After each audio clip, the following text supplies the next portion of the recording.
Hi, welcome to the Real News Network. I'm Paul Jay.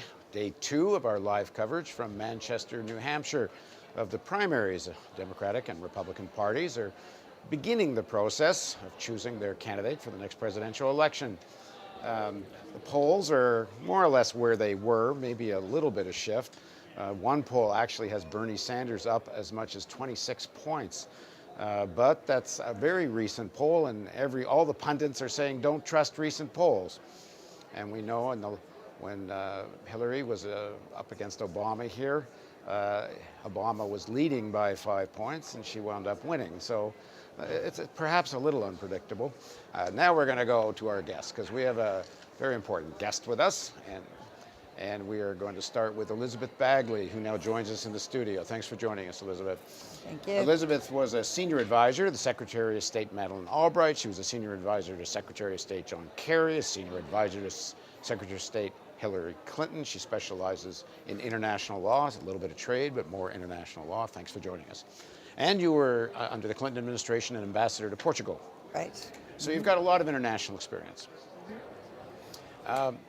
Tell me a little bit about what draws you to Secretary Clinton's foreign policy ideas, given that's the area you're most working in, because it's been one of the most controversial parts of her candidacy, especially with Bernie Sanders. Strange, I don't think of it as controversial at all. I think she is by far the most experienced in foreign policy and than all of the candidates, including the Republicans. I started working with Secretary Clinton when she was First Lady, Hillary Clinton. She came to Portugal. We worked on Vital Voices. She established, as you probably know, an international organization that helped women around the world. And it stemmed from her Beijing speech when she said human rights are women's rights and women's rights are human rights once and for all. It's a very courageous speech, and it's one that really catapulted her into international stardom. The Chinese were not happy about it, but she really made a difference. And from there, women followed her. She would go to each embassy and ask the ambassador beforehand if we could assemble women from all over, all walks of life, or teachers and lawyers and housewives and, number of women. Why do you think she's not resonating more amongst younger women? In New Hampshire, we're somewhere, I think, up in the 70s, even 80 percentile of younger women, high 80s, I'm being told, of younger women are supporting Bernie Sanders. In spite of these are, this generation of women, they're young and strong. They're not a submissive generation at all. No, not at all. Not at all. And they are saying the issues are more important to them, and the issues with Bernie are resonating more. I think I think they don't see it. Like my daughter's 26, and she's actually working at the campaign, organizing millennial women, ages 22 to 35 for Hillary.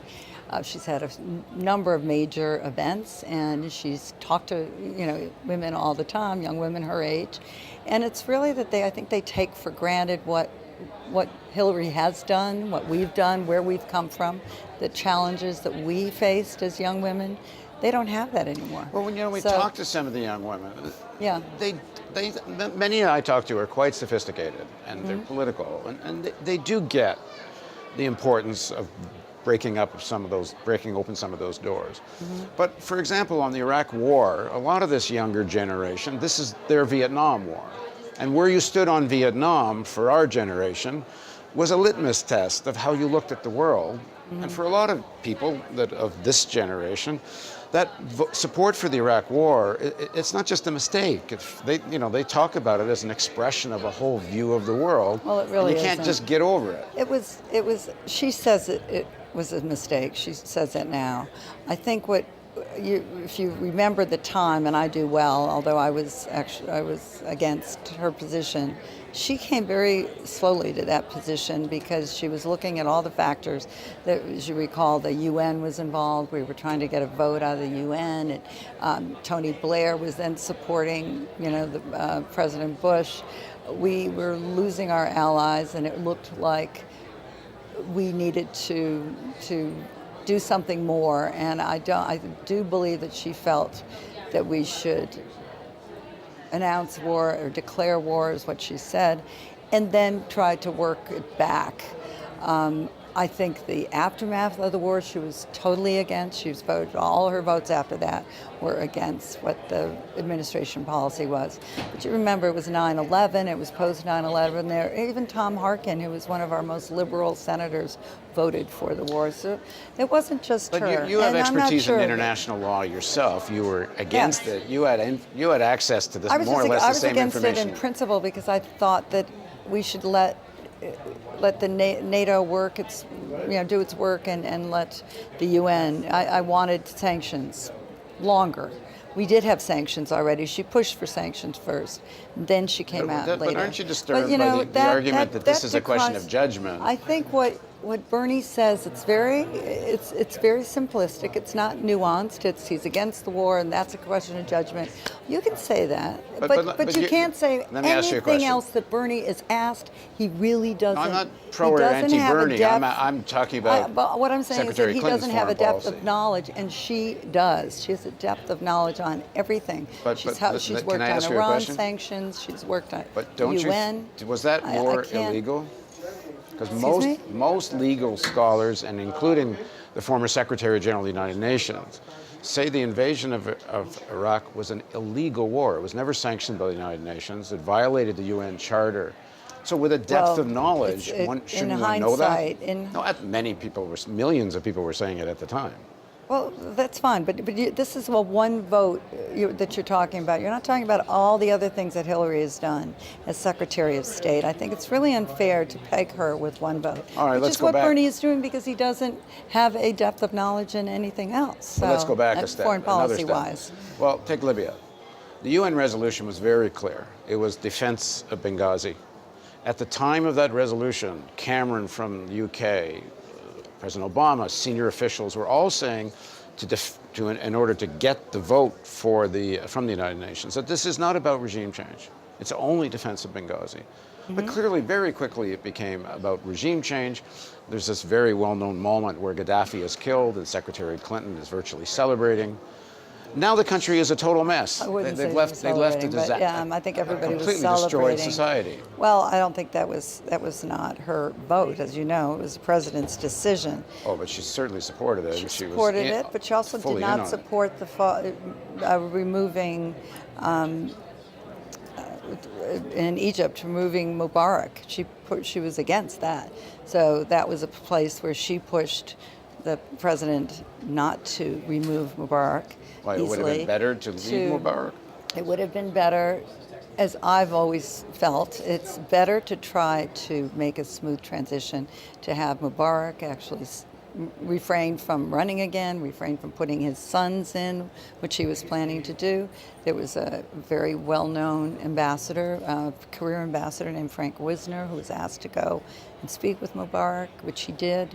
And then precipitously, there was a change of heart, I think the Egyptian people had something to say about that. Well, that was part of the problem. But in order to actually talk about a smooth transition, you don't want to just get rid of someone if there's a vacuum in its place. And what happened after that was, of course, the Muslim Brotherhood came in. They were the strongest. I was in Egypt with the National Democratic Institute, where I'm on the board, and we were doing the elections, monitoring the elections, and it was quite clear from day one that the Muslim Brotherhood were the only organized force. Well, they turned out not to be, a good result. But if we had been able to keep Mubarak along, longer, I think we could have had a smooth transition. Another point, which goes to the question of Hillary's judgment. Mm-hmm. In 2007, and we have to be able to go back to these things because Secretary Clinton keeps saying, look at my record, look at my record. So we're looking at her record. In 2007, the neocons of the Republican Party put forward a resolution to declare the Iranian Revolutionary Guard as a terrorist organization. Oh, God, yes. I remember that. I remember that in Iowa, during the Iowa campaign. And almost the entire leadership of the Democratic Party, foreign policy experts, led by Webb, but also others, including Barack Obama, were against this resolution.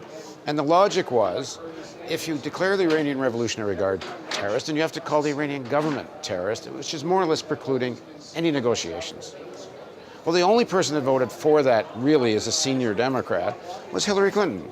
Supported the Republican motion. You're nitpicking. So It's these not- is it- tiny little. That's No, it's not. tiny Wait a issue. sec. Excuse me. Let me And finish you my know, point. speaking of Iran, what she ended up doing very recently, when she was Secretary of State, is putting sanctions on Iran, If that- which allowed ultimately this treaty that we have now. Right, but if that So I resolution think had you have passed, to there weigh. never would have been the negotiations. Oh no, that's not true. That's Well, not if you true. declare the Iranian, if you take the You were- logic of leading Democrats, that the was- Revolutionary that was Guard, a small group. It was not the government. It was a small group, and she was trying to make a point about the fact that there were terrorist groups within the Iranian.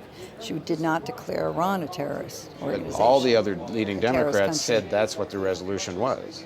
It's not me saying this is Webb and all the others. Well, they could say whatever they want. Jim Webb can say a lot of things. It's not but just Jim Webb. It It was Biden. It was all the leadership. It's such a small issue that I cannot believe you're talking about something that is so not an issue Well, it today, might have- and it it wasn't might a have real. del- it might was have- a small issue in Iowa. It was never an issue anywhere else. I was in Iowa as a surrogate then, 2008, and yes, it was an issue in Iowa because the Iowans always, by their nature, are against war, I'm and they raising were this as against an the electoral Iraq War. issue. I'm raising Well, it I as an just think issue of it's so judgment. small compared to all the other things she's Well, done. the issue that's is, and it's also nitpicking. resonating with young people, is that she's been hawkish on all the important foreign policy issues. I don't think so. I think she's been trying to bring people together. And in fact, she brought people together from day one when she first became secretary.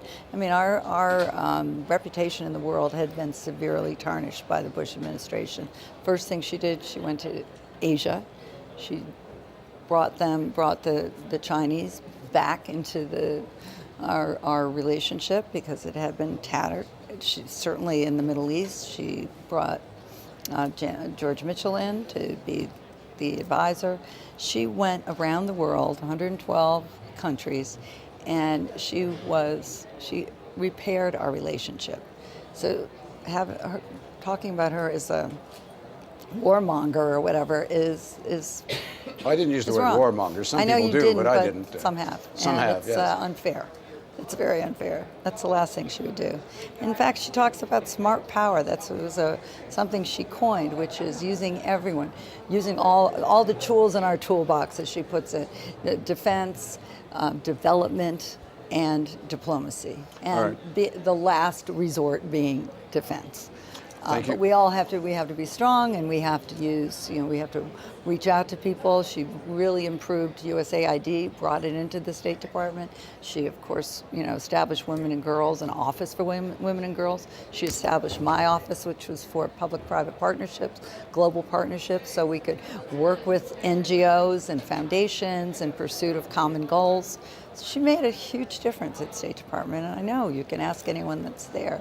She really did, and she's certainly someone who reaches out across the aisle. She worked with John McCain. She worked with Lindsey Graham. Everybody seems to think that's the litmus test, if you can work with John McCain.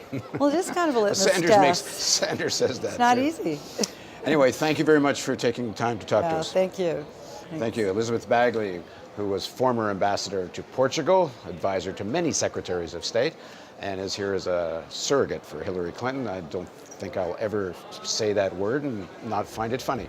Thanks very much.